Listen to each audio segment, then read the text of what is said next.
No, really, Bacchus. Honestly, I said to the guy, you're never gonna believe this. That's not a leprechaun. That's a fitty.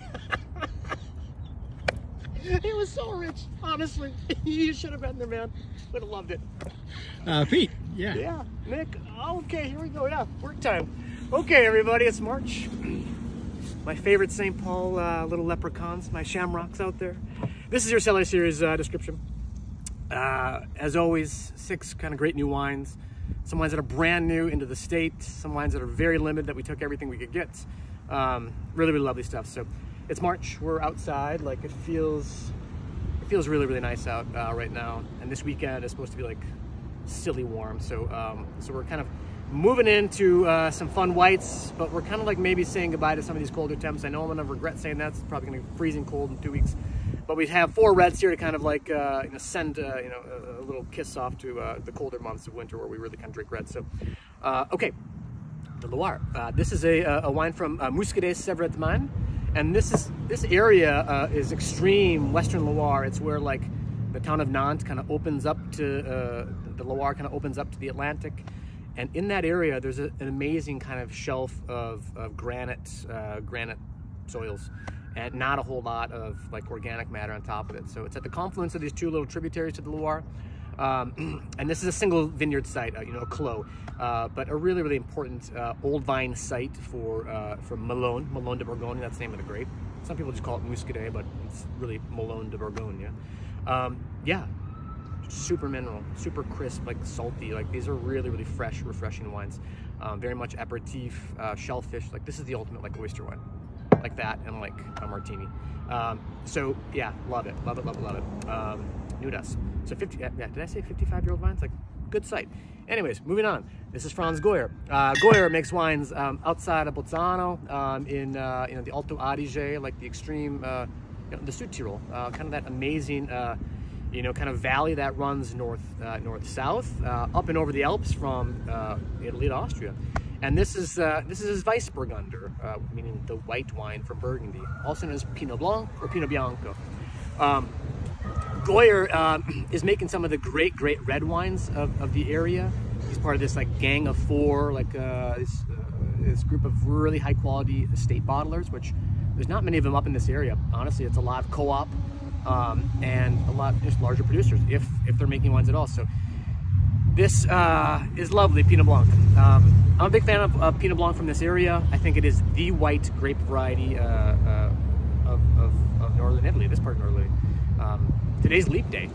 I bought a bottle of Pinot Blanc or Pinot Bianco 4 years ago today on leap day, and I'm gonna drink it tonight. Like Pinot Bianco ages really well. So yeah, Franz Goyer, they've been making wines for over 150 years.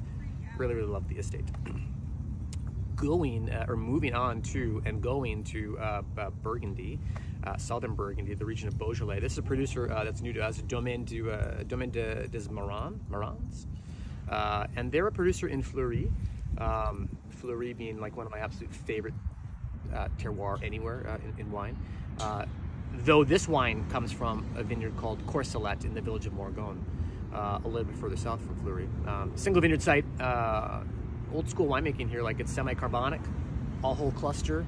They age the wines in large used barrels for 10 months before they bottle it up.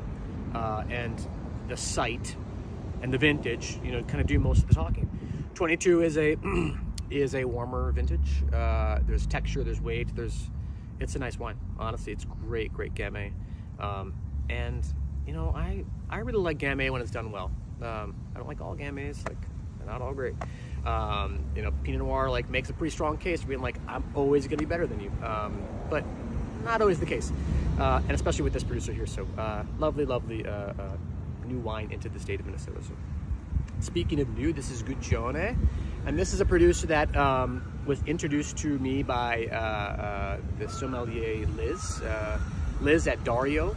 Liz used to be at Muriel, and she has a pretty awesome palate and has a really fun kind of fun selections of wines, whether you're at at Muriel, and they still have great wines at Muriel, of course, but now at Dario, I was like, damn, I tasted this on their opening night, and I was kind of just tasting it with some other friends around the room, and we're like, whoa, this Nerello Muscalese, this like Sicilian wine is rocking.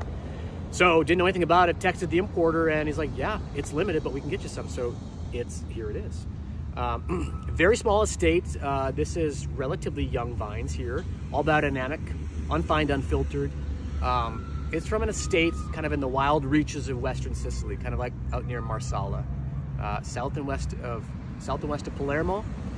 Pretty high altitude, special stuff. It ages, I believe, for 3 years in cement, in concrete vats, and then an additional 3 years in bottle before they release it. So the wine is very mature. It reminds me of just some of those great wines that have a little bit of age on it, that have plenty of like verve and energy and weight at the same time. It's, man, like this is a really great wine. 2018, really cool new producer. Yeah, good work, Liz. Moving on to Newfound. This also kind of came to me through a friend who just kind of like insisted that I retry this wine. And he was right. Really smart guy. Like he, like sent a sample bottle, and I loved tasting this wine over this past weekend. So this is Newfound, and Newfound is a husband-wife team making wines in the Sierra foothills, and they have really high-quality sites, in Napa and Sonoma and kind of further afield. And this is a blend of 4 different vineyards.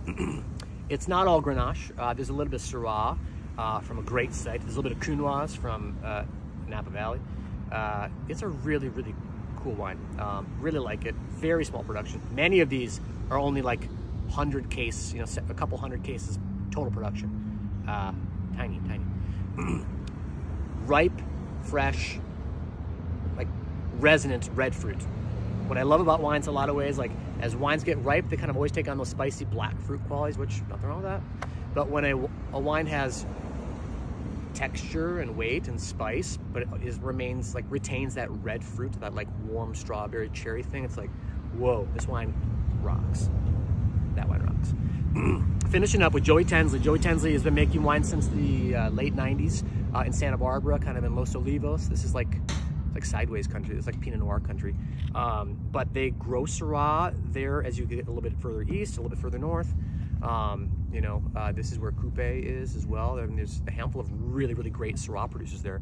And Joey Tensley is kind of one of the newer guys. I guess he's not new anymore, but makes really high quality wine. This is maybe his entry level per se, is Santa Barbara County Syrah. Like, oh, it's so good.